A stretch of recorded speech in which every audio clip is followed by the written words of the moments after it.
কলকাতা ও রাজ্য পুলিশে ব্যাপক রদবদল করা হলো। মুর্শিদাবাদ পুলিশ জেলার নতুন এসপি ধৃতিমান সরকার। মুর্শিদাবাদের পুলিশ সুপার ছিলেন কুমার সানি রাজ। কুমার সানি রাজকে পাঠানো হলো এসএসআইবি পদে। দার্জিলিংয়ের নতুন এসপি প্রতীক্ষা জাকারিয়া। বারাসাত পুলিশ জেলার নতুন এসপি প্রিয়ব্রত রায়। সুন্দরবন পুলিশ জেলার নতুন এসপি বিশ্বচাঁদ ঠাকুর। বনগাঁ পুলিশ জেলার নতুন এসপি বিদিশা কলিতা। বারাসাত রেঞ্জের নতুন আইজিপি অমিত জাভালগি। বর্ধমান রেঞ্জের নতুন ডিআইজি অলোক রাজোরিয়া। কলকাতা পুলিশের একাধিক ডিভিশনেও রদবদল। নতুন ডিসি সাউথ দীপক সরকার, নতুন DC north Dinesh Kumar. Sealdah rail পুলিশের এসআরপি দেবশ্রী দত্ত।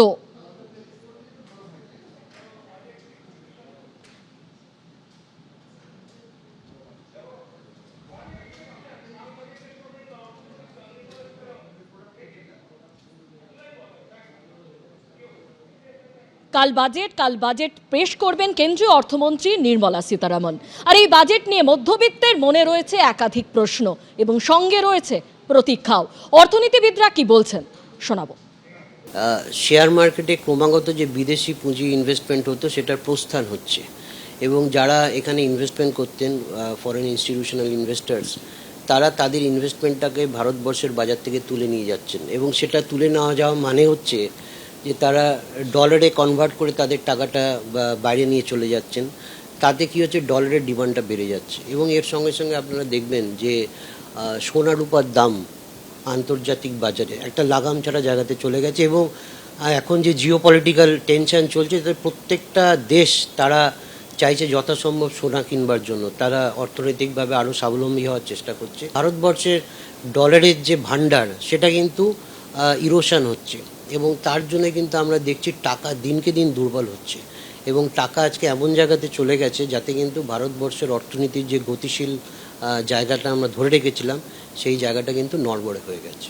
ট্রাম্পের সঙ্গে ভারতবর্ষের যে বাণিজ্য চুক্তি সেটা সই হওয়ার আজকের দিনে কোনো সম্ভাবনা নেই এবং সেটা যতক্ষণ না আমরা ক্ল্যারিটি পাচ্ছি, তাতে সাধারণ ভারতবাসীও যেরকম আশার আলো দেখতে পাচ্ছেন না, সেরকম বিদেশি লগ্নিকারী যারা ভারতবর্ষে লগ্নি করতেন তারাও কিন্তু সন্দিহান।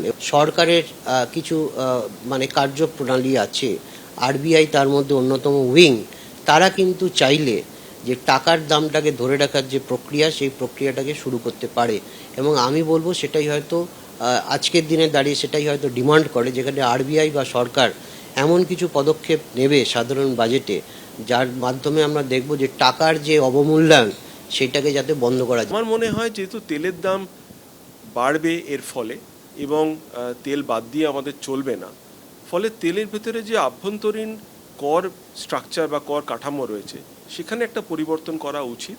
অর্থাৎ সেস বা ইত্যাদি যেগুলো তেলের উপর ব্যবহার করা হয় সেটাকে একটু কমিয়ে রাখা উচিত। তেল কোম্পানিগুলো কিন্তু প্রভূত প্রফিট করে, তেল কোম্পানিগুলোকে বাঁচিয়ে রাখা বা ভাসিয়ে রাখার কোনো দায় সরকারের নেই, এমনকি সরকারি কোম্পানি হলেও সেটা নেই, কারণ তেল কোম্পানিগুলো নিজস্ব ক্ষমতাতেই রীতিমতো ভালো করছে। সেক্ষেত্রে সাধারণ মানুষকে সাশ্রয় দেওয়া, এমনকি ব্যবসাকেও, সেটা যদি সরকারের একটা দায়িত্বের মধ্যে পড়ে এবং লক্ষ্যের মধ্যে পড়ে, তাহলে ব্যবসাকে খানিকটা স্থায়িত্ব এবং সাশ্রয় করার জন্য তেলের দামের উপর একটা সেস বা ইত্যাদি তুলে নেওয়া উচিত কর হিসেবে। বিশ্ববাজারে ভয়ানক অনিশ্চয়তা রয়েছে, যুদ্ধকালীন পরিস্থিতি সৃষ্টি হচ্ছে, বিভিন্ন দেশের মধ্যে যুদ্ধ চলছে, বাণিজ্য যুদ্ধ চলছে। এগুলোকে অ্যাভয়েড করতে গেলে দেশের মানুষের ক্রয় ক্ষমতা বাড়াতে হবে।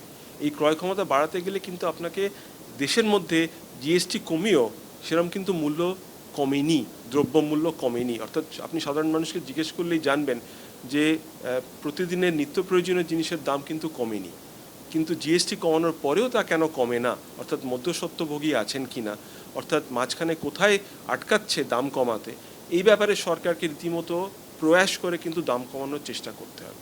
এবিপি আনন্দ এগিয়ে থাকে, এগিয়ে রাখে।